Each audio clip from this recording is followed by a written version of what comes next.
اعوذ باللہ من الشیطان الرجیم بسم اللہ الرحمن الرحیم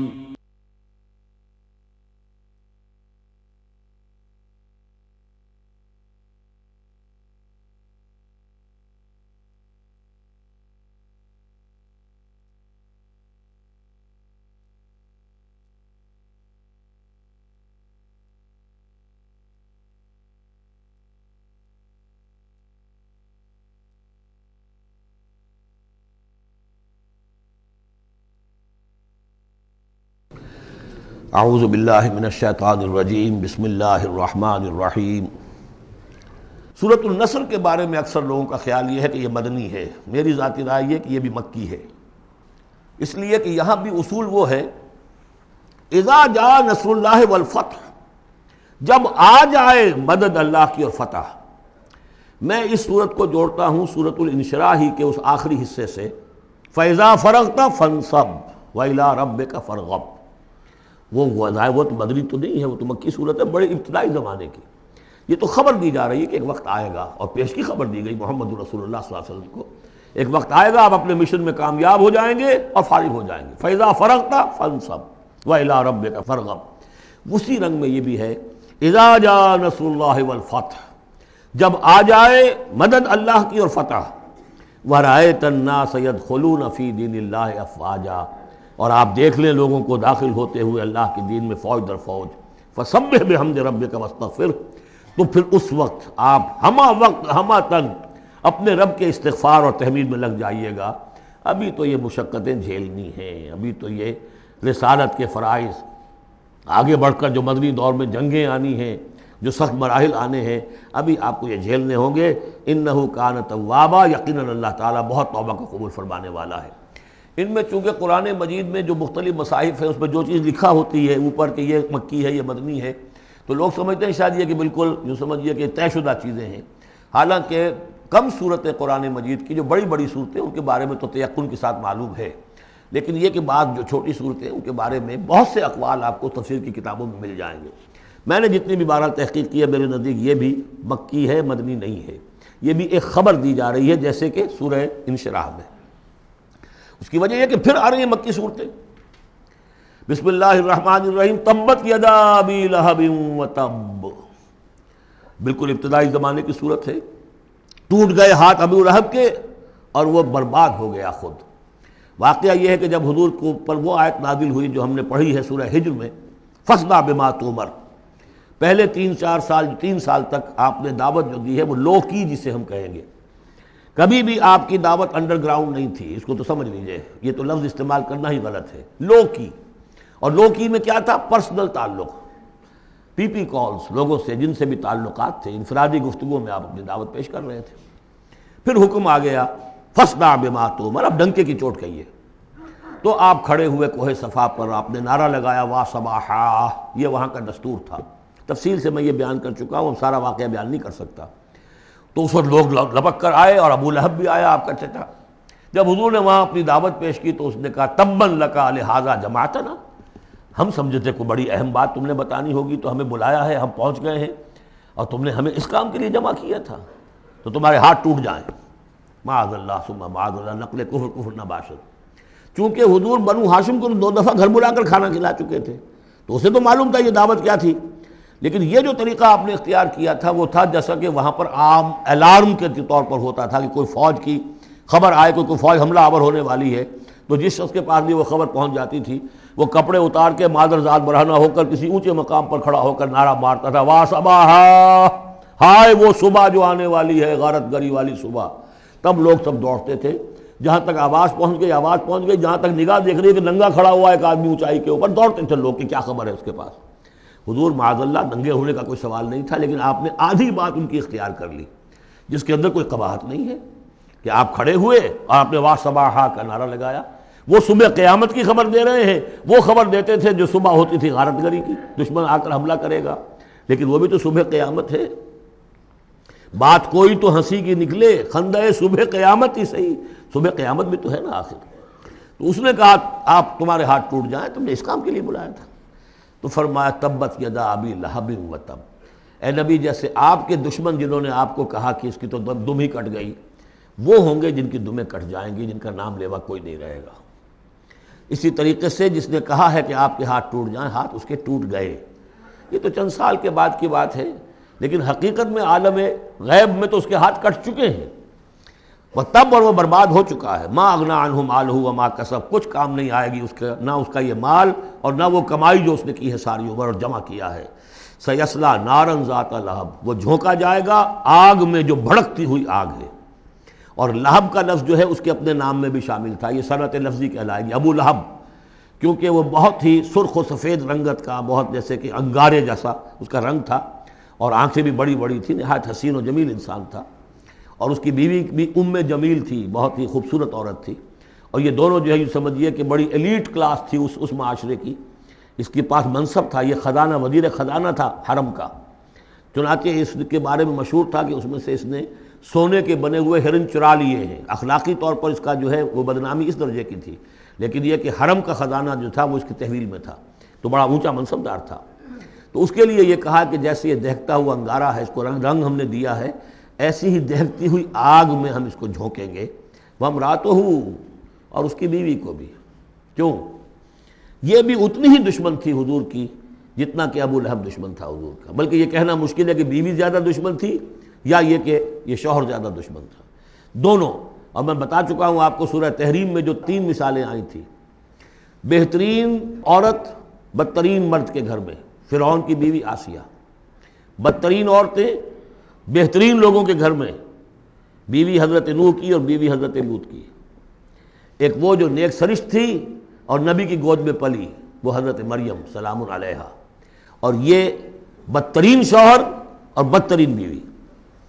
وامرأتہ حمالۃ الحطب، جو اٹھانے والی ہوگی ایندھن کو۔ عام طور پر لوگ سمجھتے ہیں کہ وہ بخیل تھی، وہ ایندھن لے کے آیا کرتی تھی، یہ بات نہیں تھی، وہ بڑی اس معاشرے کی جو ہے وہ بڑی، جس کو آپ فرسٹ لیڈی کہتے ہیں، اس طرح کی خاتون تھی۔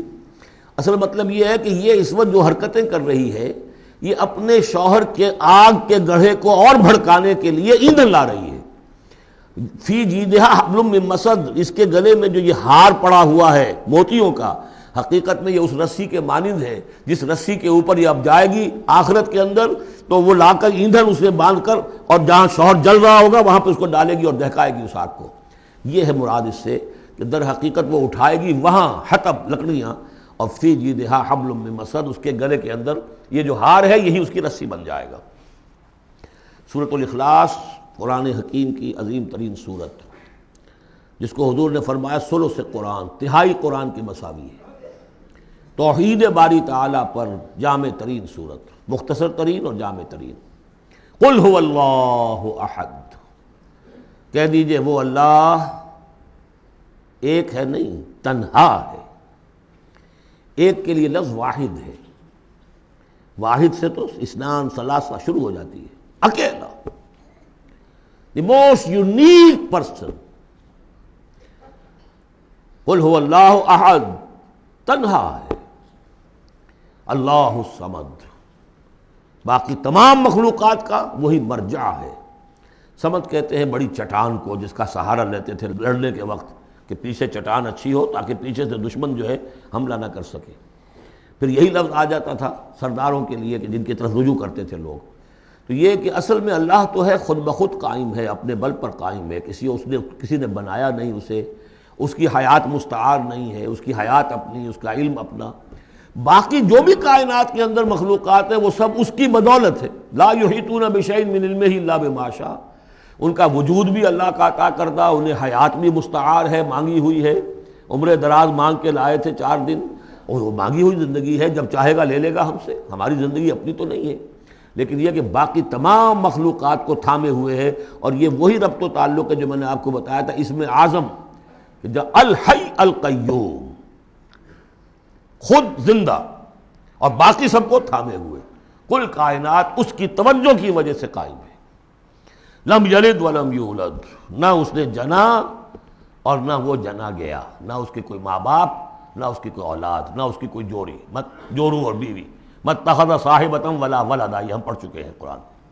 اس اعتبار سے نفی ہو گئی کہ کچھ لوگوں نے اس کے لیے بیٹیاں تجویز کر دی، فرشتوں کو خدا کی بیٹیاں بنا دیا۔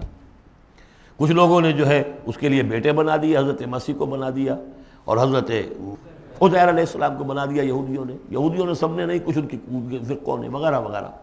لیکن یہ کہ اس کا معاملہ یونیک ہے، نہ اس نے کسی کو جنا نہ وہ کسی سے جنا گیا. وَلَمْ يَكُنْ لَهُ كُفُوًا أَحَدٌ، اور نہیں ہے اس کا کوئی بھی، اب کفو جو کہتے ہیں برابری کا، کسی حیثیت سے اس کے برابر. کفو، ہم پلہ، ضد، ند، مثل، مثال، مثیل، کوئی نہیں. کوئی اس کا ہم پلہ نہیں ہے، کوئی اس کا ہم رتبہ نہیں ہے، کوئی اس کا کفو نہیں ہے. آخری دو صورتیں یہ گویا کہ قرآن مجید کے اختتام پر دو پہرے دار ہیں. یہ دو صورتیں ہیں کہ جو اصل میں مدنی صورتیں ہیں، نازل ہوئی ہیں مدینہ منورہ میں، اور ان کا زمان نزول کے اعتبار سے شان نزول بھی ہے کہ ان کا حضور پر ایک مرتبہ جادو کیا گیا تھا، تو اس جادو کے اثرات کو زائل کرنے کے لیے یہ آیات پھر اتری ہیں. اور حضور نے پھر جب ان کی بات بار بار تلاوت کی ہے تو وہ جادو کے اثرات، ایک یہودی نے کیا تھا جادو آپ پر، جس سے آپ کو چیزیں بھول جاتے تھے اور کافی آپ کو دیہت کو تکلیف رہی ہے. صحیح بخاری کے اندر یہ روایت موجود ہے. ہمارے جدید کچھ ریشنلسٹ ہیں اور جو خاص طور پر منکر حدیث ہیں، وہ سمجھتے ہیں کہ اس میں تو توہین رسول کی کہ جادو کا اثر ہو سکتا ہے. رسول بھی اس اعتبار سے بشر ہوتے تھے. تلوار کا اگر کاری زخم پڑا ہے تو خون نکلا ہے، اور خون نکل گیا ہے تو زوفتاری ہوا ہے، زوفتاری ہوا تو بے ہوشی بھی ہوئی ہے. یعنی یہ جسم جو ہے ان کا، اس کے اعتبار سے جو بھی بخار آپ کو چڑھا ہے، بخار میں تکلیف ہوئی ہے، عالم نزع میں نہایت شدید تکلیف ہوئی ہے. تو اس حوالے سے یہ نہ سمجھیے کہ وہ بشریت کے جو لوازم ہے وہ ختم ہو جاتے ہیں، لیکن اللہ تعالیٰ کی طرف سے انہیں ایک مقام ملا ہے، ایک عصمت ملی ہے، ایک بزرگی ہے، وہ اپنی جگہ پر ہے. تو جادو کا وہ واقعہ بالکل صحیح ہے جو ہوا ہے. لیکن اس کے لیے اب یہ دو صورتیں ہیں، اور یہاں خاص طور پر نوٹ کر لیجئے کہ یہ معوذتین، یہ ایک صورت بھی ہو سکتی تھی، لیکن قرآن حکیم میں جو عام مزاج ہے کہ صورتیں جوڑوں جوڑوں کی شکل میں ہیں، تو دو حصوں میں تقسیم کر دیا. اور اس کی تقسیم کیا ہے؟ ایک وہ چیزیں ہیں جو انسان پر باہر سے حملہ آور ہوتی ہیں، اور ایک چیز وہ ہے جو انسان کے اپنے اندر سے حملہ آور ہوتی ہے. ان دونوں کو دو علیحدہ چیزوں میں رکھ کر اور سکھایا گیا ہمیں کہ تم ہمیشہ اللہ کی پناہ طلب کرتے رہا کرو ان چیزوں کے اثرات سے، ان چیزوں کے اثرات بد سے اپنے آپ کو بچانے کے لیے. بسم اللہ الرحمن الرحیم. قل اعوذ برب الفلق، کہو کہ میں پناہ میں آ گیا صبح کے رب کی. فلق، فلق ویسے تو یہ لفظ ہم پڑھ چکے ہیں سورہ انعام میں. فالق الاصباح، رات کی تاریکی کا پردہ پھٹتا ہے اور سپیدہ سحر نمودار ہوتا ہے.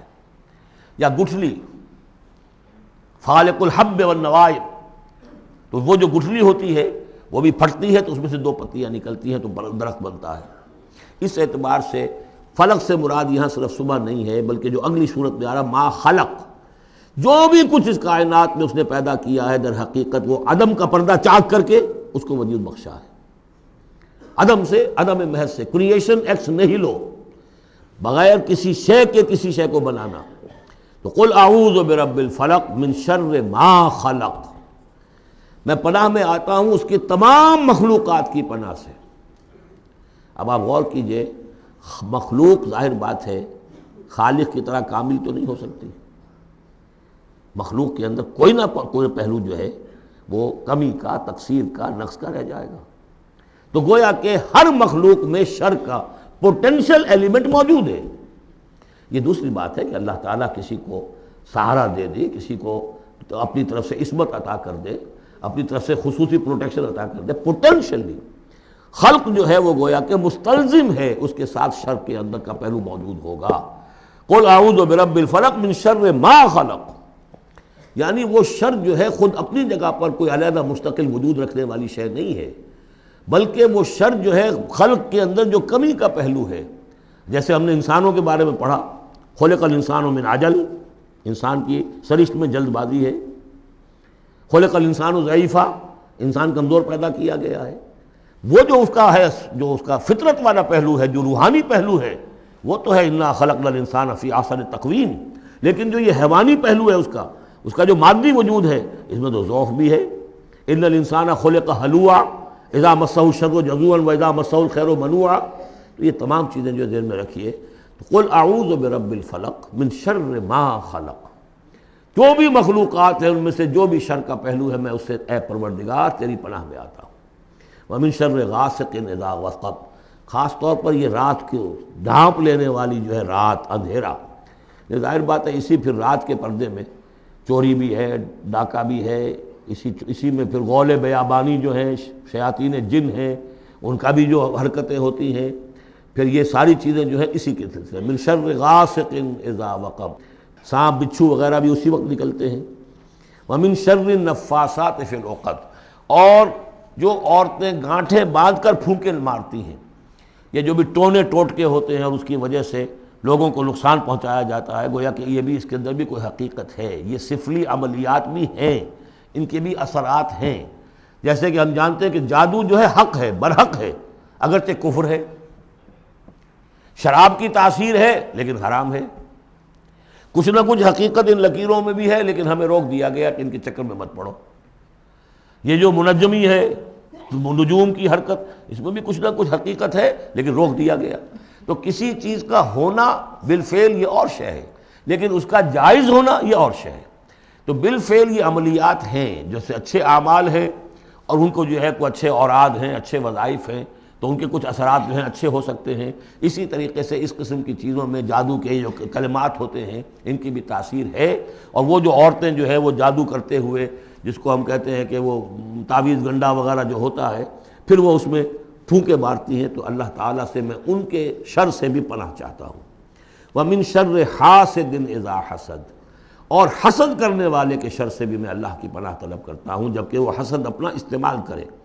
اگر حسد ہے دل کے اندر ہے تو بات اور ہے، حسد کو بروئے کار لائے وہ، اور وہ انسان کے درپے ہو جائے اس حسد کی وجہ سے اس سے کوئی نقصان پہنچانے کو، اور اسی کے تابع ہے عین، العین حق، کہ اگر انسان اس حاسدانہ نگاہ سے کسی کو دیکھتا ہے اس کے بھی اثرات ہوتے ہیں، اور اس دیکھنے کے بھی کچھ برے اثرات جو ہیں وہ ظاہر ہو جاتے ہیں۔ تو یہ تمام چیزیں اپنی جگہ پر ہیں، لیکن ان سے پناہ کرنے کے لیے آپ لمبے چوڑے کوئی اور شکلوں میں نہ پڑیں، یہی معوذتین اللہ نے جو محمد رسول اللہ کو تلقین فرمائے، سارا دار و مدار ان پر ہونا چاہیے۔ تعوذ کرتے رہیں، اس لیے کہ ہم پڑھ چکے ہیں سورہ بقرہ میں کہ حضرت سلیمان کے زمانے میں جنات جو تھے انہوں نے یہ سارے کام شروع کیے تھے، اور لوگ ان سے سیکھتے تھے جادو ٹونا، اور آج بھی نقش سلیمانی کے نام سے بکتے ہیں اس قسم کے جو بھی تعویذات ہوتے ہیں، اور وہ دھندا بنا ہوا ہے۔ تو اس کو لوگوں نے سیکھا، اور وہ لوگ جو ہے آج بھی ہمارے ہاں یہ چیزیں چل رہی ہیں، لیکن یہ چیزیں حرام کی گئی ہیں، اور کہا گیا ہے کہ کوئی کسی کو نقصان نہیں پہنچا سکتا جب تک کہ اللہ کا اذن نہ ہو۔ اگر یہ یقین انسان کے دل میں ہو تو پھر اسے کوئی نقصان نہیں ہوگا۔ اور ویسے تو یہ ہے کہ تکلیف اللہ کی طرف سے کسی وقت آ سکتی ہے، بغیر اس کے کہ کوئی اور آپ کو پہنچائے، اللہ کی طرف سے خود بھی آ سکتی ہے۔ سورۃ الناس اب یہ آخری سورت ہے، میرے نزدیک یہ آخری گروپ جو ہے سورتوں کا جو سورہ ملک سے شروع ہوا ہے۔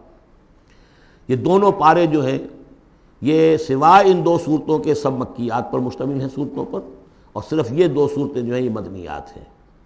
اور ریسیپروکل نوٹ کر لیجئے، پہلا گروپ جو تھا اس میں مکی صورت صرف ایک تھی، سورہ فاتحہ، اور مدنی صورتیں 6.25 پارے پر پھیلی ہوئی، سورہ بقرہ، آل عمران، نساء اور مائدہ۔ اس کے بالکل برعکس ریسیپروکل نسبت یہاں ہے کہ یہاں پر یہ دو صورتیں ہیں چھوٹی چھوٹی، باقی دونوں پارے جو ہیں سب کی مکی صورتوں پر مشتمل ہیں، اور اس آخری صورت کا جوڑ مل جائے گا پہلی صورت کے ساتھ، یہ بھی میں آپ کو بتا دوں گا۔ بسم اللہ الرحمن الرحیم، قل اعوذ برب الناس، کہیے کہ میں پناہ میں آتا ہوں جو تمام انسانوں کا رب ہے اس کی پناہ میں۔ ملک الناس، صرف رب ہی نہیں ہے، بادشاہ ہے، تمام انسانوں کا بادشاہ ہے۔ الہ الناس، تمام انسانوں کا معبود ہے۔ من شر الوسواس الخناس، اس وسوسہ کرنے والے خناس کی جو پیچھے چھپ جاتا ہے، الذی یوسوس فی صدور الناس، جو لوگوں کے سینوں میں وسوسہ اندازی کرتا ہے، اس کے شر سے پناہ مانگتا ہوں۔ یہ جو شیطان لعین ہے جس کے بارے میں آتا ہے کہ ان الشیطان یجری من الانسان مجری الدم، حضور کی حدیث ہے یہ شیطان تو اس طریقے سے انسان کے وجود میں سرایت کر جاتا ہے جیسے کہ خون سرایت کر رہا ہے۔ یہ شیطان جو ہے، اور یہ آپ وہ بھی پڑھ چکے ہیں، وَلَقَدْ خَلَقْنَا الْإِنسَانَ وَنَعْلَمُ مَا تُوَسْوِسُ بِهِ نَفْسُهُ، ہم نے انسان کو بنایا، ہم جانتے ہیں کہ اس کا نفس امارہ جو ہے، اڈ اور لبیڈو، اس کو اندر کیا وسوسہ اندازی کرتا رہتا ہے۔ تو شیطان کو بھی کوئی اور اختیار حاصل نہیں ہے، ہمارے اپنے سفلی داعیات ہمارے جو اینیمل انسٹنکٹس ہیں، ہماری جو خواہشات ہیں، شہوات ہیں، ان کو وہ بھڑکاتا ہے، جس کے لیے حدیث میں آتا ہے کہ اس کی تھوتنی جو ہے وہ زمین جو وہ دل کے اوپر ٹکا کر پھونکے مارنی شروع کرتا ہے تاکہ وہ شہوت میں اشتعال پیدا ہو جائے اور سفلی جذبات میں اشتعال پیدا ہو جائے. اس کی اس کو اللہ تعالیٰ نے طاقت دی ہے. یہ ہے وسوسہ، وسواس الخناس. اور خناس کیوں کہا؟ اگر آپ ذکر کریں گے لا حول ولا قوت الا باللہ فوراً بھاگ جائے گا. تو ذکر سے جب دل خالی ہوتا ہے، دل میں اگر اللہ کی یاد نہیں ہے تو شیطان آئے گا، تھوتنی ٹکائے گا اور پھونکے مارے گا. یہ چونکہ شیطان کی یہ ساری ترکیب انسان پر اثر انداز ہوتی ہے اس کے اپنے نفس کے وساطت سے، اندر سے، لہذا اس کے لیے یہ علیحدہ صورت جو ہے وہ قائم کر دی. قل اعوذ برب الناس ملک الناس الہ الناس من شر الوسواس الخناس الذی یوسوس فی صدور الناس من الجنۃ والناس. خواہ وہ جنوں میں سے ہوں یا انسانوں میں سے، ان میں وہ وسوسہ اندازی کرتا ہے. اب اس کو جوڑ لیجئے آپ پہلی صورت کے ساتھ. سورہ فاتحہ میں کیا ہے؟ الحمدللہ رب العالمین، قل اعوذ برب الناس، مالک یوم الدین، ملک الناس، ایاک نعبد و ایاک نستعین، الہ الناس. اس کے بعد کیا ہے؟ ہم آپ سے مدد چاہتے ہیں، اہدنا الصراط المستقیم. یہاں اس کے برعکس ہے، ہمیں اپنی پناہ میں لے لے. بات تو ایک ہی ہے، ہمیں سیدھی راہ کی ہدایت دے، ہمیں شیطان سے پروٹیکشن عطا کر دے. بات ایک ہی ہے، مضمون بالکل وہی سورہ فاتحہ کا. قل اعوذ برب الناس الحمدللہ رب العالمین الرحمن الرحیم مالک یوم الدین ملک الناس. اور معبود ہے ایاک نعبد و ایاک نستعین. اب ہم نے استعانت مانگی. اب استعانت، استعاذہ، یہ ایک ہی طرح کے الفاظ ہیں. مدد مانگنا، پناہ طلب کرنا، استغاثہ، استعانہ، استمداد، مدد مانگنا، استنصار، نصرت طلب کرنا. باب استفعال کے تمام الفاظ جمع کر دیجئے. تو عبادت، ہم عبادت کرتے ہیں تیری، ایاک نعبد، لیکن ہمیں استعانت، تیری مدد چاہیے اس کے لیے. تو معبود ہے، ہم تیری عبادت کا فیصلہ کرتے ہیں لیکن تیری مدد کے محتاج ہیں. اے اللہ ہم تیری عبادت کا وعدہ کرتے ہیں لیکن تیری طرف سے ہمیں پروٹیکشن چاہیے کہ شیطان کے وسوسوں سے، وسوسہ اندازی سے ہمیں محفوظ کر دے. اس طریقے سے یہ سورہ مبارکہ ایک اعتبار سے مثنیٰ بن جاتی ہے سورہ فاتحہ کا، اور گویا کہ قرآن مجید کی آخری صورت اور پہلی صورت کے مابین ایک مشابہت قائم ہو جاتی ہے. بارک اللہ لی ولکم فی القرآن العظیم ونفعنی وایاکم بالآیات والذکر الحکیم. دعائے ختم قرآن ہے، میں اس کا ترجمہ آپ کو بتا دینا چاہتا ہوں تاکہ آپ جب وہ دعا سنیں گے تو پھر اس کا ترجمہ بھی آپ کے سامنے رہے. تو یہ اور بڑی اہمیت کے ساتھ اس دعا کو سمجھیے. اللہم آنس وحشتی فی قبری، اے اللہ میری قبر میں جو وحشت ہوگی تنہائی کی، اس وحشت کو دور کرنے کے لیے مجھے قرآن مجید کا انس عطا کر دے. اے اللہم ارحمنی بالقرآن العظیم وجعلہ لی اماما و نورا و ہدی و رحمہ. لیکن اب جب موت قریب نظر آتی ہے اور قبر جو ہے وہ نظر آ رہی ہے تو معلوم ہوتا ہے کہ اہم ترین حصہ یہی ہے، اس دعا کا جو پہلا حصہ ہے. اللہم آنس وحشتی فی قبری، اس وحشت کو مانوس میرے لیے بنا دے، لیکن مانوس بنے گی قرآن کے ذریعے سے. وارحمنی بالقرآن العظیم، اور مجھ پر رحم فرمائیو اس قرآن عظیم کی بدولت. واجعلہ لی اماما و نورا و ہدی و رحمہ، اور اس دنیا میں پروردگار اس قرآن کو میرے لیے امام بنا دے، میں اس کی پیروی کروں. لیکن یہ الفاظ کہتے ہوئے اپنے دل کو دیکھنا ہوگا کہ خود اپنا ارادہ ہے یا نہیں. عزم ہو کہ ہاں اب قرآن کو اپنا امام بنانا ہے، اس کے پیچھے چلنا ہے، تب تو اللہ تعالیٰ سے دعا کرتے ہوئے بھی انسان جو ہے پھر اسے سجتی ہے یہ دعا. اور ایسا کوئی شعوری فیصلہ ہے ہی نہیں تو پھر یہ ایک روٹین ہے، بس آپ نے ایک الفاظ ہے جو زبان سے کہہ دیے ہیں. ذالک قولہم بافواہہم، اپنے منہ سے نکلنے والی باتیں اور کچھ نہیں. وجعلہ لی اماما و نورا، نور بنا دے، وہدن، ہدایت بنا دے، اور رحمت بنا دے. اللہم ذکرنی منہ ما نسیت، اے اللہ مجھے یاد کرا دے اس میں سے جو میں بھول جاؤں. وعلمنی منہ ما جہلت، اور جس چیز کو میں اس میں سے جانتا نہیں ہوں، اور ہم تو سب سے جاہل ہیں. کتنے فیصد لوگ ہیں جو جانتے ہیں قرآن میں ہے کیا. لیکن بہرحال دعا مانگیے کہ اللہ تعالیٰ ہمت دے، آپ قرآن سیکھیں، قرآن سیکھنے کے لیے عربی سیکھیں. علمنی منہ ما جہلت، لیکن یہ بھی اگر آپ کا اپنا ارادہ نہیں ہے کہ سیکھنا ہے تو اللہ تعالیٰ زبردستی تو آپ کے دل میں آ کے قرآن کا علم نہیں ڈال دے گا۔ قرآن کا علم تو بڑی قیمتی شے ہے، دنیا کا کوئی فن ہو، کوئی معمولی سا کوئی فن ہے، وہ بھی سیکھنا پڑتا ہے، محنت کرنی پڑتی ہے۔ جیسا کہ حضرت علی نے فرمایا، بڑے اونچے اشعار ہیں، یغوث البحر من طلب اللآلی، جو شخص بھی موتیوں کا طلبگار ہوتا ہے اسے سمندر میں غوطہ زنی کرنی پڑتی ہے۔ ومن طلب العلا سہر اللیالی، جو کسی بلند مقام تک پہنچنا چاہتا ہے زندگی میں وہ راتوں کو جاگتا ہے، محنت کرتا ہے، پڑھتا ہے، جو بھی مشقت کرتا ہے۔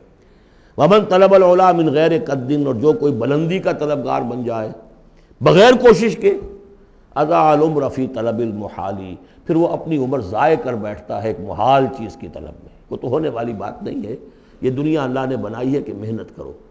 تو یہ دعا مانگتے ہوئے علمنی منہ ما جہلت، تو اپنا ارادہ کریں پختگی کے ساتھ۔ فرمایا وعلمنی منہ ما جہلت وارزقنی تلاوتہ، اور مجھے اے اللہ ہمت دے، نصیب فرمائیے کہ میں اس کو پڑھتا رہا کروں، آنا اللیل و آنا النہار، رات کے اوقات میں بھی اور دن کے اوقات میں بھی۔ وَاجْعَلْهُ لِي حُجَّةٌ یا رب العالمین، اور اے تمام جہانوں کے پروردگار اس قرآن کو میرے حق میں دلیل بنا، میرے حق میں گواہ بنا، یعنی میرے خلاف نہ کر دیجو، اس لیے کہ حضور نے فرمایا ہے القرآن حجۃ لک او علیک، یہ قرآن یا تو دلیل ہے اور گواہ ہے تمہارے حق میں اور یا تمہارے خلاف۔ اگر قرآن کو پڑھو گے جیسے کہ پڑھنے کا حق ہے، سمجھو گے جیسے سمجھنے کا حق ہے، عمل کرو گے جیسے عمل کرنے کا حق ہے، اور اس کو دنیا تک پہنچاؤ گے جیسے کہ پہنچانے کا حق ہے، تو یہی قرآن تمہارا شافع بن کر کھڑا ہوگا، یہی تمہارے حق میں گواہی دے گا۔ اور جو کچھ ہم کر رہے ہیں اگر وہی ہم کرتے رہیں گے تو یہی قرآن سب سے بڑا ہمارے خلاف جو ہے استغاثہ لے کر آئے گا کہ اللہ یہ بدبخت کہتا تھا کہ یہ میں تیری کتاب ہوں، مجھے پڑھتا نہیں تھا، مانتا تھا میں تیرا کلام ہوں، سمجھتا نہیں تھا، یا سمجھتا بھی تھا عمل نہیں کرتا تھا۔ یہ سب سے بڑی دلیل ہمارے خلاف، القرآن حجۃ لک و علیک۔ اس قرآن حکیم کے ضمن میں ایک خاص دعا جو حضور سے منقول ہے، وہ دعا کیا ہے؟ اللہم انی عبدک، پروردگار میں تیرا بندہ ہوں، ابن عبدک، میرا باپ بھی تیرا ادنا غلام تھا، وابن امتک، میری ماں بھی تیری ادنا کنیز تھی، فی قبضتک، میں تیرے قبضہ قدرت میں ہوں، ناصیتی بیدک، میری پیشانی تیرے ہاتھ میں ہے، ماضٍ فی حکمک، میرے پورے وجود میں تیرا ہی حکم جاری و ساری ہے، عدل فی قضاؤک، اور میرے بارے میں جو فیصلہ تو کرے وہ عدل ہی پر مبنی ہوگا۔ اسألک، میں تجھ سے سوال کرتا ہوں، بکل اسم ہوا لک، ہر اس نام کے حوالے سے جو تیرا ہے، قرآن میں بار بار ہم نے پڑھا فدعوہ بہا، للہ الاسماء الحسنی فدعوہ بہا، اللہ کے ناموں کے حوالے سے دعا کیا کرو۔ اسألک بکل اسم ہوا لک، جو تیرے نام ہے، انزلتہ فی کتابک، جسے تو نے اپنی کسی کتاب میں نازل کیا، او علمتہ احدا من خلقک، یا تو نے اپنے مخلوق میں سے کسی کو سکھایا، اب استاثرت بہ فی مکنون الغیب عندک، یا اسے ابھی اپنے پاس اپنے غیب کے خزانے میں محفوظ رکھا ہوا ہے۔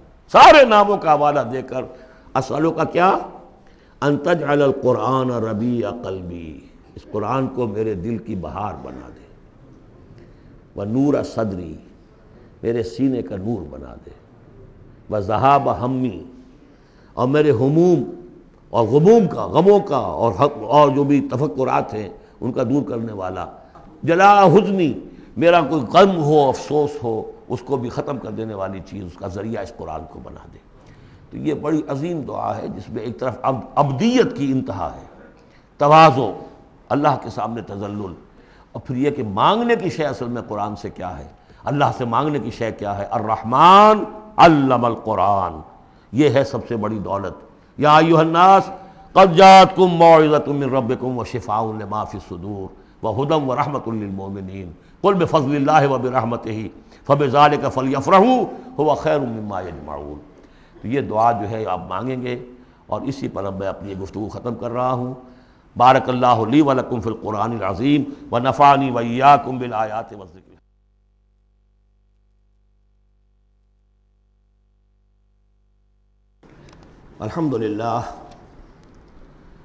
الحمدللہ وکفی والصلاة والسلام علی عبادہ الذین اصطفیٰ، خصوصاً علی افضلہم وخاتم النبیین محمد الامین وعلی آلہ وصحبہ اجمعین. اما بعد فقد قال اللہ تبارک وتعالی کما ورد فی سورۃ الانفال اعوذ باللہ من الشیطان الرجیم بسم اللہ الرحمن الرحیم یا ایھا الذین آمنوا استجیبوا للہ وللرسول اذا دعاکم لما یحییکم وَاعْلَمُوا أَنَّ اللَّهَ يَحُولُ بَيْنَ الْمَرْءِ وَقَلْبِهِ وَأَنَّهُ إِلَيْهِ تُحْشَرُونَ وَاتَّقُوا فِتْنَةً لَا تُصِيبَنَّ الَّذِينَ ظَلَمُوا مِنكُمْ خَاصَّةً وَاعْلَمُوا أَنَّ اللَّهَ شَدِيدُ الْعِقَابِ وَاذْكُرُوا إِذْ أَنْتُمْ قَلِيلٌ مُسْتَضْعَفُونَ فِي الْأَرْضِ تَخَافُونَ أَنْ يَتَخَطَّفَكُمُ النَّاسُ فَآوَاكُمْ وَأَيَّدَكُمْ بِنَصْرِهِ وَرَزَقَكُمْ مِنَ الطَّيِّبَاتِ لَعَلَّكُمْ تَشْكُرُونَ يَا أَيُّهَا الَّذِينَ آمَنُوا لَا تَخُونُوا اللَّهَ وَالرَّسُولَ وَتَخُونُوا أَمَانَاتِكُمْ وَأَنْتُمْ تَعْلَمُونَ وَاعْلَمُوا أَنَّمَا أَمْوَالُكُمْ وَأَوْلَادُكُمْ فِتْنَةٌ وَأَنَّ اللَّهَ عِندَهُ أَجْرٌ عَظِيمٌ. صدق اللہ العظیم. رب اشرح لي صدري ويسر لي امري واحلل عقدة من لساني يفقهوا قولي. اللهم ربنا الهمنا رشدنا واعذنا من شرور انفسنا. اللهم ارنا الحق حقا وارزقنا اتباعه وارنا الباطل باطلا وارزقنا اجتنابه. اللهم وفقنا لما تحب وترضى. اللهم اجعلنا من عبادك الذين يستمعون القول فيتبعون احسنه. آمین یا رب العالمین. میں نے اپنی اس وقت کی گفتگو کا موضوع قرار دیا ہے بحالات موجودہ مسلمانان پاکستان کے لیے قرآن حکیم کی عملی رہنمائی.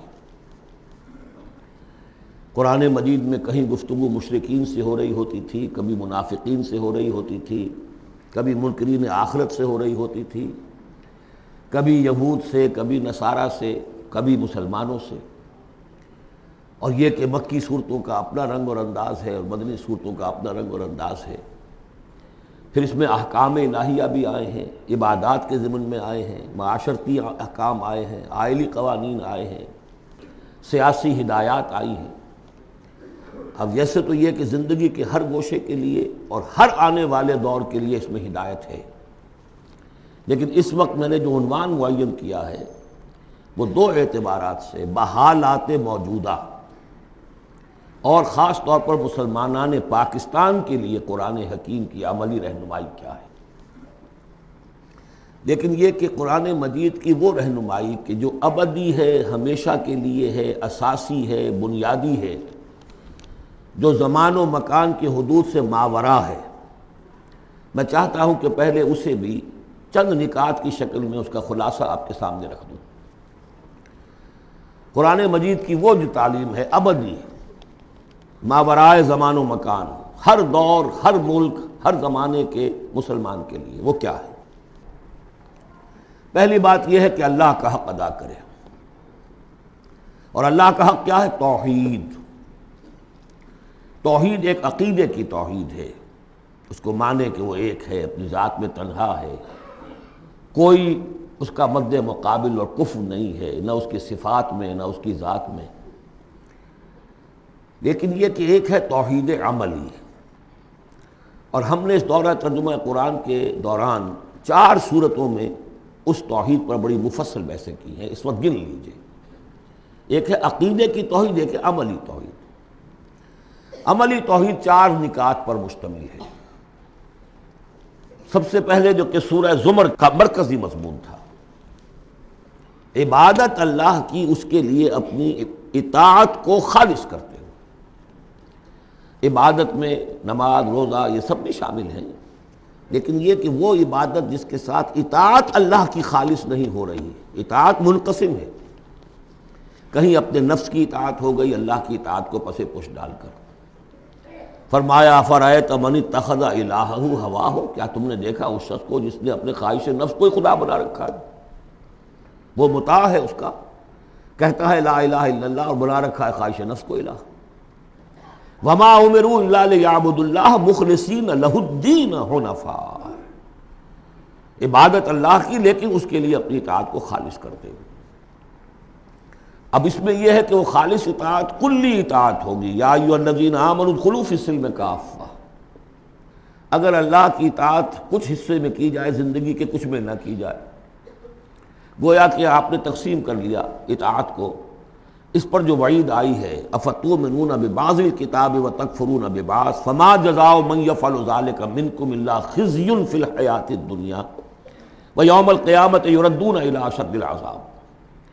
کیا تم ہماری کتاب اور شریعت کے ایک حصے کو مانتے اور ایک کو نہیں مانتے؟ تو جو کوئی بھی یہ روش اختیار کرے گا دنیا کی زندگی میں، اس کا اس کے سوا کوئی اس کی سزا نہیں ہے کہ دنیا میں تو ذلیل و خوار کر دیے جائے اور قیامت کے دن شدید ترین عذاب میں جھونک دیے جائے.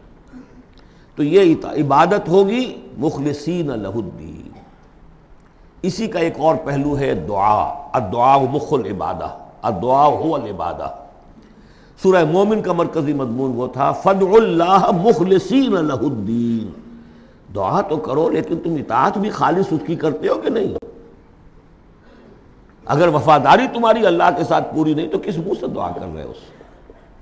وہ حدیث میں سنا چکا ہوں کہ ایک شخص حج کے لیے پہنچ گیا ہے اور وہ پہنچا ہوا ہے جبل رحمت پر اور ہاتھ اٹھا کے دعائیں مانگ رہا ہے، یا رب یا رب. وَأَنَّىٰ يُسْتَجَابُ لِذَٰلِكَ، اس کی دعا کیسے قبول ہو؟ وَمَطْعَمُهُ حَرَامٌ وَمَلْبَسُهُ حَرَامٌ وَغُذِّيَ بِالْحَرَامِ، اس کا کھایا ہوا حرام کا ہے، پہنا ہوا حرام کا ہے، اس کا جسم حرام کی آمدنی سے اور اس کے کھانے پینے سے بنا ہوا ہے. تو دعا مخ العبادہ هو العبادہ، لیکن دعا بھی وہی کہ جو مخلصین لہ الدین، اس حال میں کی جا رہی ہو کہ بندے نے یکسو ہو کر اپنی کل اطاعت کو اللہ کے لیے بنا دیا. اس سے اگلا قدم ہوتا ہے ان فرد سے ایک دوسرے فرد کو دعوت. اب اسی کے داعی بن کر کھڑے ہو جاؤ. اب لوگوں کو بھی اسی کی دعوت دو، وہ بھی اللہ کی بندگی کریں مخلصین لہ الدین، وہ بھی اللہ کو پکاریں مخلصین لہ الدین. وَمَنْ أَحْسَنُ قَوْلًا مِّمَّنْ دَعَا إِلَى اللَّهِ وَعَمِلَ صَالِحًا وَقَالَ إِنَّنِي مِنَ الْمُسْلِمِينَ. یہ سورہ حامیم السجدہ کی مرکزی آیت ہے.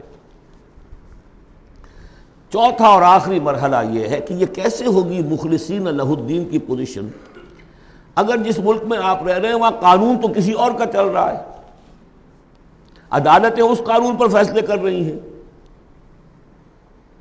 نظام جو ہے معاشی وہ کسی اور نظام پر چل رہا ہے، وہ سودی کاروبار ہو رہا ہے اور سودی لین دین ہو رہا ہے، پورا بزنس اس پر ہے، پوری انڈسٹری اسی پر ہے، پوری حکومت اس پر ہے. تو ہم بھی تو اسی کے فرد ہیں نا، شہری ہیں اسی ملک کے، اسی ریاست کے، اسی معاشرے میں رہتے ہیں. تو یہ مقصد تو اسی وقت پورا ہوگا جب کہ پورے نظام زندگی پر اللہ کی اطاعت کا سکہ قائم ہو جائے. اس کا نام ہے اقامت الدین. چنانچہ سورہ شورى پھر چوتھے نمبر پر جو آئی اس کا مرکزی مضمون کیا تھا؟ شرع لکم من الدین ما وصى به نوحا والذی اوحینا الیک وما وصینا به ابراہیم وموسیٰ وعیسیٰ ان اقیموا الدین ولا تتفرقوا فیہ. اس لیے کہ قرآن مجید تو کہتا ہے ومن لم یحکم بما انزل اللہ فاولئک هم الکافرون. ہماری عدالتوں میں فیصلے اللہ کے قانون کے مطابق تو نہیں ہو رہے، تو فیصلے کرانے والے، فیصلے کرنے والے، فیصلے ماننے والے، فیصلے ایگزیکیوٹ کرنے والے، فیصلوں کی تنفیذ کرنے والے، وہ سب کیا ہوئے؟ وَمَن لَّمْ يَحْكُم بِمَا أَنزَلَ اللَّهُ فَأُولَٰئِكَ هُمُ الظَّالِمُونَ. وہی تو مشرک ہیں. وَمَن لَّمْ يَحْكُم بِمَا أَنزَلَ اللَّهُ فَأُولَٰئِكَ هُمُ الْفَاسِقُونَ. وہی تو باغی ہیں ہمارے. تو مطلب یہ ہے کہ اس صورتحال سے نکلنے کی صرف ایک شکل ہے، دین کو قائم کرنے کی جد و جہد ہمہ تن ہمہ وقت. اس نظام باطل کو ریکنسائل نہ کیا جائے اس سے ذہناً قلباً. live under it if you have to live it but under protest. اگر کوئی اور راستہ نہیں ہے انڈر پروٹیسٹ رہے کہ میں نے اس نظام کو قبول نہیں کیا، میں اسے تسلیم نہیں کرتا، میں اس سے استفادہ کروں گا جو کم سے کم ہے میرے بقا کے لیے، اور اپنی ساری توانائی، اپنی ساری قوت، اپنی ساری طاقت، اپنی ساری صلاحیت، اپنے سارے وسائل اور ذرائع اس نظام کو بے خبن سے اکھیڑ کر اس کی جگہ پر اللہ کا دیا ہوا نظام قائم کرنے کے لیے وقف کر دوں. اس کے علاوہ کوئی شکل نہیں ہے اسی کے نام ہے تکبیر رب، رب کو بڑا کرو، وَرَبَّكَ فَكَبِّرْ۔ اسی کا مطلب ہے، اسی لیے حضور بھیجے گئے، هُوَ الَّذِي أَرْسَلَ رَسُولَهُ بِالْهُدَى وَدِينِ الْحَقِّ لِيُظْهِرَهُ عَلَى الدِّينِ كُلِّهِ۔ اسی کے لیے آیا قَاتِلُوهُمْ حَتَّى لَا تَكُونَ فِتْنَةٌ وَيَكُونَ الدِّينُ كُلُّهُ لِلَّهِ۔ یہ تمام اصطلاحات ہیں، عباراتنا شتیٰ وحسنک واحد، مطلب کیا ہے؟ دین کو قائم کرو، دین کے مکمل نظام کو برپا کرو، تاکہ زندگی اپنے تمام ایسپیکٹس، اپنے تمام پہلوؤں سمیت انفرادی اور اجتماعی زندگی کے تمام گوشے اللہ کی اطاعت کے اندر آ جائے۔ اس کے بغیر اللہ کا حق ادا نہیں ہو سکتا۔ پہلا کام ہے اللہ کا حق ادا کرنا، اسی لیے فرمایا وما خلقت الجن والانس الا لیعبدون، لیکن اس عبادت کے یہ لوازم ہیں، فاعبدوہ مخلصین لہ الدین، فادعوہ مخلصین لہ الدین۔ اسی کی دعوت دوسروں کو دو، ادعو الی سبیل ربک بالحکمت والموعظۃ الحسنۃ وجادلہم باللتی احسن، اور اللہ کے دین کو بتمام و کمال قائم کرنے کے لیے تن من دھن لگا دو۔ اب آئیے اللہ کے بعد دوسرا حق ہم پر ہے رسول کا صلی اللہ علیہ وسلم، جن کی بدولت ہمیں یہ ہدایت نصیب ہوئی، ہمارے ماں باپ کو ان کے ماں باپ سے ملی، ان کو ان کے ماں باپ سے ملی۔ اس میں حضور صلی اللہ علیہ وسلم کی محنتیں ہیں، آپ کے صحابہ کی، محمد رسول اللہ والذین معہ کیسی کیسی مشقتیں جھیلی ہیں، تب یہ دین پھیلا تھا اور تب یہ دین غالب ہوا تھا۔ ان کا کیا حق ہے ہمارے اوپر؟ ویسے میں ساری حقوق تو یہاں بیان نہیں کر سکتا، لیکن ایک بات جان لیجئے کہ چونکہ محمد صلی اللہ علیہ وسلم بھیجے گئے تمام دنیا کے لیے اور قیامت تک کے لیے انسانوں کے لیے رسول، 5 مرتبہ آیا ہے، جن میں سب سے نمایاں آیت یہ 2 آیتیں تو اکثر لوگوں کو یاد ہوں گی، وَمَا أَرْسَلْنَاكَ إِلَّا رَحْمَةً لِّلْعَالَمِينَ وَمَا أَرْسَلْنَاكَ إِلَّا كَافَّةً لِّلنَّاسِ بَشِيرًا وَنَذِيرًا۔ اب نبی صلی اللہ علیہ وسلم نے بنفس نفیس اپنی رسالت کے فرائض ملک عرب اور قوم عرب کی حد تک تو پورے کر دیے، باقی دنیا کے لیے اس وقت بھی اور آنے والے ہر انسان کے لیے یہ فریضہ رسالت امت کے کندھے پر ڈال گئے، جبکہ آخری حج میں گواہی لے کر الا هل بلغت، اور جواب مل گیا انا نشهد انک قد بلغت وادیت ونصحت، اور اس کے بعد آپ نے فرمایا اب یہ بوجھ میرے کندھے سے تمہارے کندھے پر آ گیا۔ تو اگر ہم امتی ہیں تو مقروض ہیں محمد کے صلی اللہ علیہ وسلم، اگر یہ خواہش ہے کہ ان کی شفاعت ملے تو ان کا حق ادا کرنا ہوگا۔ وَكَذَلِكَ جَعَلْنَاكُمْ أُمَّةً وَسَطًا لِتَكُونُوا شُهَدَاءَ عَلَى النَّاسِ وَيَكُونَ الرَّسُولُ عَلَيْكُمْ شَهِيدًا۔ اس کے کم سے کم 2 تقاضے۔ پہلا تقاضا تو ایک قرآن کی تبلیغ کر دینا ایک ایک فرد نوع بشر کو اس امت کے ذمے ہے۔ اگر قرآن پہنچایا نہیں تو محمد کی رسالت کا پیغام ان تک نہیں پہنچا، امت کیا جواب دے گی قیامت کے دن؟ اے اللہ، ان کے حوالے تھا کام، یہ قرآن کے کسٹوڈینز تھے۔ حضور نے فرمایا تھا فَلْيُبَلِّغِ شَاهِدُ الْغَائِبَ، میں تمہیں قرآن دے کر جا رہا ہوں، قَدْ تَرَكْتُ فِيكُم مَّا إِنْ اعْتَصَمْتُم بِهِ لَن تَضِلُّوا أَبَدًا، اب پہنچاؤ اسے۔ تو ایک تو ہے قرآن کا پہنچانا، اور دیکھیے وہ یاد کر لیجیے سورہ نام کی آیت اوحی الی ھذا القرآن لانذرکم بہ ومن بلغ، یہ قرآن مجھ پر وحی کیا گیا تاکہ تمہیں بھی خبردار کر دوں، اور جن تک یہ قرآن پہنچ جائے اس تک گویا کہ میرا انذار پہنچ جائے گا، لیکن پہنچائے گا کون؟ میرا امت ہی پہنچائے گا۔ نمبر 2، یہ جو پہنچانے کا اور یہ جو حضور کا قرض ہم پر ہے، ہمارے کندھے پر، اجتماعی سطح پر اس کا کم سے کم تقاضا یہ ہے کہ دنیا کے کسی ایک سائزیبل ملک میں وہ پورا نظام قائم کر کے دکھا دیا جائے عملاً، تاکہ دنیا دیکھ لے کہ یہ کوئی یوٹوپیا نہیں ہے، یہ خیالی جنت نہیں ہے، دیکھ لے کہ اس کی برکات کیا ہے، دیکھ لے کہ کس طرح کا معاشرہ وجود میں آتا ہے، کیسا معاشی انصاف ہوتا ہے، کیسی حریت کا جو ہے یہاں پر مظاہرہ ہے، مادر پدر آزادی نہیں لیکن حریت ہے، وہ کمیونزم والی مساوات نہیں لیکن سب کی تمام بنیادی ضرورتوں کی کفالت کی ذمہ داری ہے۔ حضرت عمر نے فرمایا کہ اگر کوئی کتا بھی بھوکا مر گیا دجلہ و فرات کے کنارے تو عمر ذمہ دار ہوگا۔ وہ ساری خوبیاں جن کے لیے کہ انسان دوڑ رہا ہے، بھاگ رہا ہے، کبھی مشرق، کبھی مغرب، کبھی فرینچ ریولوشن، کبھی بولشوک ریولوشن، یہ سب کاہے کے لیے؟ In search of a just social order. ظلم سے، ایکسپلائٹیشن سے بچ کر کسی طریقے سے کوئی نظام ایسا ہو کہ جس میں عدل ہو، انصاف ہو، اکویٹیبل ڈسٹریبیوشن آف ویلتھ ہو۔ جب تک ہم اس کو قائم کر کے نہیں دکھا دیں گے، ہم یہ نہیں کہہ سکیں گے کہ ہم نے اللہ کے نبی کا حق ادا کر دیا۔ دنیا کہے گی یہ کہتے ضرور ہے ہمارے پاس اعلیٰ نظام ہے، اگر واقعتاً سمجھتے تو قائم نہ کرتے اپنے ہم، تو ہماری کیفیت جو ہے وہ ہمارے اس قول کی نفی کر دے گی۔ گویا کہ اللہ کا حق بھی ادا نہیں ہوتا جب تک کہ پورا نظام قائم نہ کیا جائے، اور رسول کا قرض بھی ادا نہیں ہوتا جب تک کہ اللہ کے دین کا پورا نظام قائم نہ کیا جائے۔ اب آئیے تیسرا حق ہے بندوں کا، حقوق العباد، جس کے بارے میں کہا گیا کہ اللہ تعالیٰ اپنے حقوق میں تو کوئی کمی برداشت بھی کر لے گا، معاف بھی کر دے گا، لیکن بندوں کے نہیں۔ بندوں کا حق کیا ہے؟ بندوں کا حق یہ ہے کہ انہیں عدل ملے، انصاف ملے، ان کے حقوق غصب نہ کیے جائیں۔ اس کے لیے دیکھیے قرآن مجید جو ہم نے پڑھا ہے، کس ریپیٹیشن کے ساتھ بات آئی ہے، جو چیز کہ ہمارے ذہنوں سے نکل گئی۔ ہم نے مذہب کو بنا دیا ہے صرف آخرت کی چیز، اسلام اس دنیا کی شے ہے، ہم نے بنا دیا اسے آخرت کی شے۔ لہذا نتیجہ کیا نکلا ہے کہ لوگوں نے کہا، مارکس نے کہا، religion is the opium of the masses.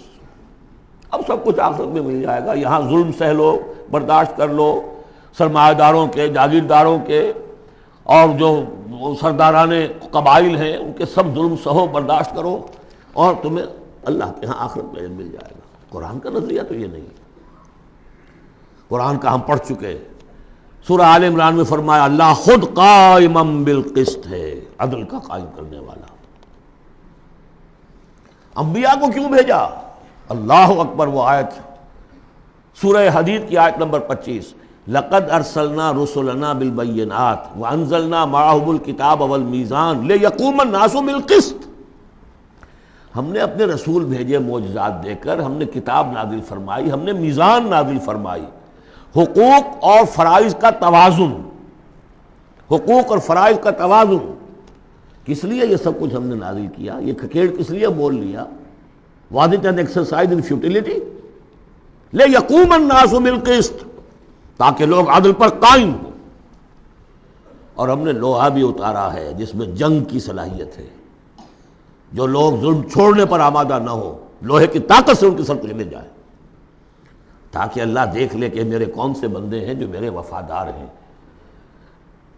میرے نظام عدل قسط کو قائم کرنے کے لیے تن من دھن لگاتے ہیں، جانے دینے کو تیار ہیں۔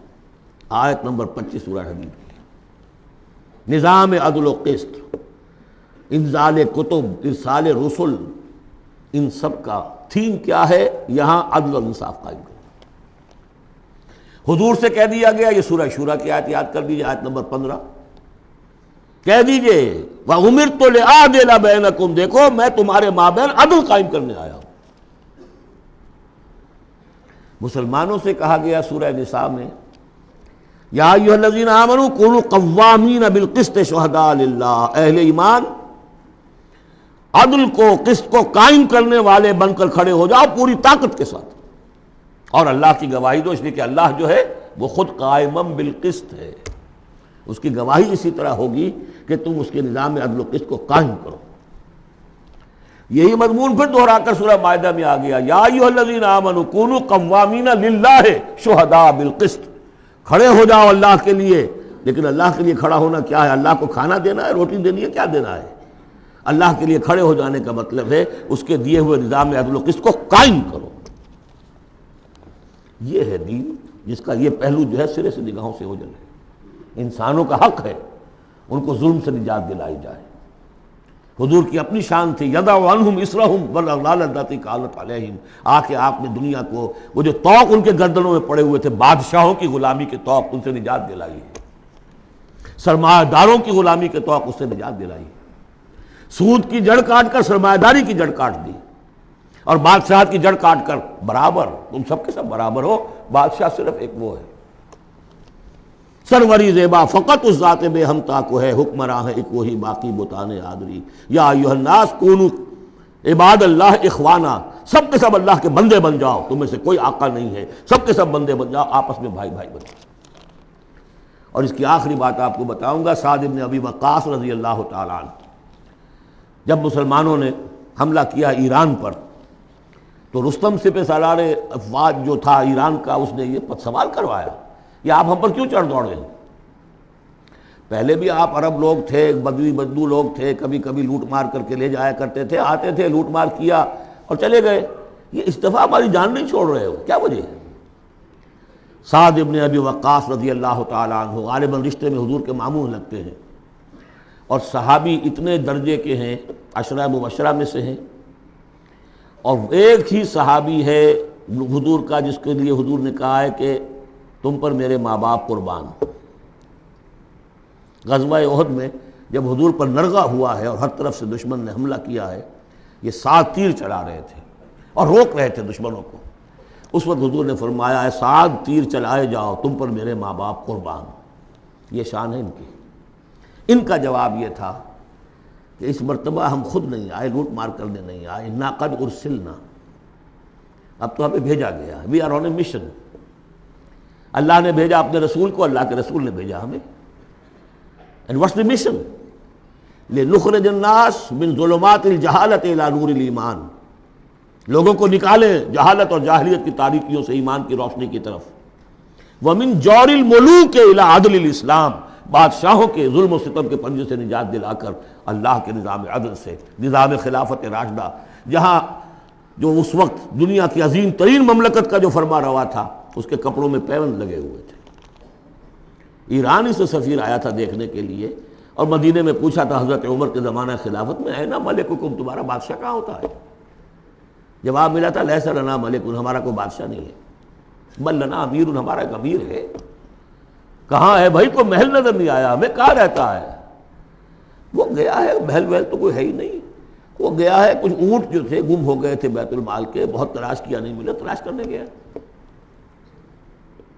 وہ نظام، کوئی وجہ تھی کہ گاندھی نے 1937 میں کہا تھا جب پہلی مرتبہ پروونشل الیکشنز ہوئے ہیں ہندوستان میں، اور فرسٹ انسٹالمنٹ دی ہے انگریزوں نے سیلف رول کی انڈینز کو، اور تقریباً پورے ہندوستان میں کانگریس کی وزارتیں بنی ہیں۔ ہریجن میں جو اس نے مقالہ لکھا تھا کہ میں آپ لوگوں کے سامنے ابو بکر اور عمر کی مثال پیش کرتا ہوں، فالو دیم۔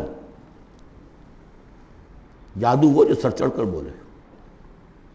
نوٹ کیجئے، یہ 3 ہیں حقوق: اللہ کا حق اقامت دین، رسول کا حق تبلیغ قرآن، اور دین کا ایک مکمل نمونہ ضرور دکھا دینا عملی شکل میں تاکہ حجت قائم ہو جائے، اور انسانوں کا حق انہیں ظلم و ستم کے پنجوں سے نجات دلا کر اور انہیں اسلام کے نظام عدل کے تحت لایا جائے۔ یہ انسانوں کا حق ہے۔ تینوں حق جا کر مل گئے ایک ہی چیز پر جس کا نام اقامت دین ہے۔ یہ چیزیں میں نے کہی ہیں، یہ ہیں دائمی ابدی۔ ایک مسلمان اکیلا بھی کہی ہے، اس کو بھی سمجھنا چاہیے میری ذمہ داریاں ہیں۔ شروع کریں، آج کریں، کل ایک اور آدمی مل جائے گا، 2 ہو جائیں گے۔ ایک اکیلا 2 جماعت، ایک اکیلا 2 11۔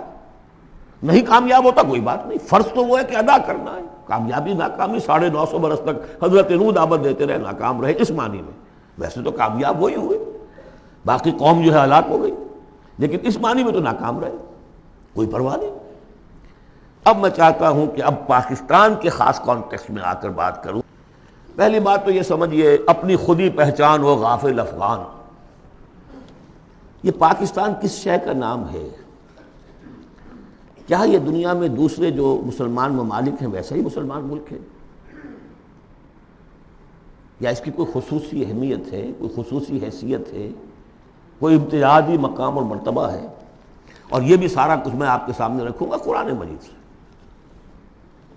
میں نے اس آیت کے حوالے سے سب سے پہلی بات یہ ہے کہ قیام پاکستان کا اصل جذبہ محرکہ کیا تھا، میں یہ اس سورہ مبارکہ کی آیت نمبر 26 کے حوالے سے بیان کر چکا ہوں۔ وَاذْكُرُوا إِذْ أَنْتُمْ قَلِيلٌ مُسْتَضْعَفُونَ فِي الْأَرْضِ، ذرا یاد کرو اے مسلمانوں جب تم ہندوستان میں، اب میں اس کی جو ہے تفسیر نہیں کر رہا کہ جب یہ نازل ہوئی یہ صورت اس کا کیا مطلب، اس کے الفاظ کا جو عموم ہے اس کے حوالے سے جس طرح یہ پاکستان کی تحریک کے اوپر 100% منطبق ہو رہی ہے اسے سمجھیے۔ جبکہ تم اقلیت میں تھے، مستضعفون فی الارض، تمہیں زمین میں دبا لیا گیا تھا۔ ہندو زیادہ بیدار، زیادہ سرمایہ دار، زیادہ تعلیم یافتہ، اور انگریز اس کی پشت پناہی کر رہا تھا۔ کیوں کر رہا تھا؟ کہ مسلمان سے حکومت چھینی تھی، بغاوت کا اندیشہ تھا۔ ہندو پہلے بھی غلام تھا، اس کے لیے چینج آف ماسٹرز کا معاملہ تھا، پہلے غلام مسلمانوں کا تھا، اب عیسائیوں کا ہو گیا، اسے اٹھانا تھا مسلمان کے مقابلے۔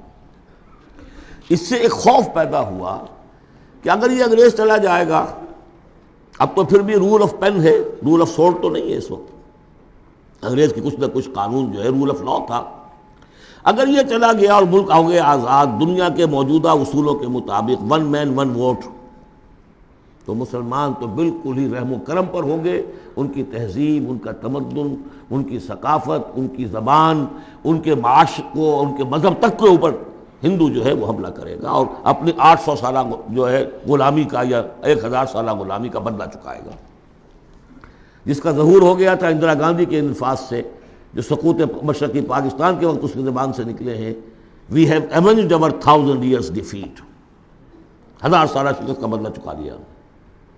یہ تھا خوف۔ وَاذْكُرُوا إِذْ أَنْتُمْ قَلِيلٌ مُسْتَضْعَفُونَ فِي الْأَرْضِ تَخَافُونَ أَنْ يَتَخَطَّفَكُمُ النَّاسُ فَآوَاكُمْ، اللہ نے تمہیں پناہ دی، پاکستان دیا، 2 ٹکڑے دیے، تم اس میں آؤ اور پناہ لو۔ وَأَيَّدَكُمْ بِنَصْرِهِ، اور اپنی نصرت سے تمہاری تائید فرمائی، اور رَزَقَكُم مِّنَ الطَّيِّبَاتِ، اور تمہیں طیبات کا رزق دیا، لَعَلَّكُمْ تَشْكُرُونَ، تاکہ تم شکر کرو۔ اس کے علاوہ ایک بات سمجھ لیجئے، مسلمانوں کو ہندوؤں کے اس غلبے سے بچانے کے لیے ایک شرط لازم یہ تھی کہ مسلمان ایک جماعت کے جھنڈے تلے جمع ہوں، ورنہ ان کی کوئی سیاسی حیثیت نہیں۔ کانگریس جیسی طاقت، بڑی منظم جماعت، سرمایہ اس کے پیچھے، تعلیم یافتہ لوگ اس کے پیچھے، انگریز کی سپورٹ اس کی، تو اس میں مسلمانوں کے لیے تو جب تک کہ وہ یکجان نہ ہو جائیں اور پوری ان کی قوت مسلم لیگ کے جھنڈے تلے نہ آ جائے، پاکستان کیسے بن جائے گا؟ اور یہ معلوم تھا کہ چاہے اصل تو محرک ہمارا یہی ہے کہ دباؤ سے بچ جائیں ہم، ان ہندوؤں کے دباؤ سے، ثقافتی، مذہبی، لسانی دباؤ سے، معاشی دباؤ سے بچ جائیں، لیکن یہ ہے کہ مسلمانوں کو یکجا کرنے کے لیے ایک نعرہ لگا، پاکستان کا مطلب کیا؟ لا الہ الا اللہ۔ وہ بات جو میں نے ابھی کہی تھی کہ حضور کا قرض ادا نہیں ہو سکتا جب تک کہ ہم ایسا نہ کریں، وہی بات ہے جو اقبال نے کہی تھی 1930 کے خطبے میں، کہ مجھے یہ یقین ہے کہ ہندوستان کے شمال مغرب میں ایک آزاد مسلمان ریاست قائم ہوگی، اور اگر ایسا ہو گیا تو ہمیں موقع مل جائے گا کہ اسلام کی تعلیمات پر جو پردے پڑ گئے ہیں دور ملوکیت میں، انہیں ہٹا کر اصل تعلیم کا ایک نقشہ دکھا دے دنیا کو۔ ہندوستان نے تو دیکھی مغلوں کی حکومت، خلجیوں کی حکومت، افغانوں کی حکومت، لودھیوں کی حکومت، خلافت راشدہ تو نہیں دیکھی نا۔ ہم چاہتے ہیں پاکستان میں وہ نظام قائم کریں، یہی قائد اعظم نے کہا تھا۔ پاکستان اس لیے چاہتے ہیں کہ اسلام کے اصول حریت و اخوت و مساوات کی ایک عملی نمونہ دنیا کے سامنے پیش کریں۔ اور پھر جو دعائیں مانگی گئی تھی، بہت سے جو میری عمر سے کم عمر کے لوگ ہیں انہیں تو بہرحال یاد نہیں ہو سکتا، لیکن میری عمر کے لوگ یا مجھ سے بڑوں کو تو یاد ہے، ہم نے نعرے لگائے، دعائیں مانگی گڑ گڑا کر، اور وہ دعائیں یہ تھی کہ اے اللہ تو ہمیں یہ ملک دے دے، ہم تیرے دین کا بول بالا کریں گے۔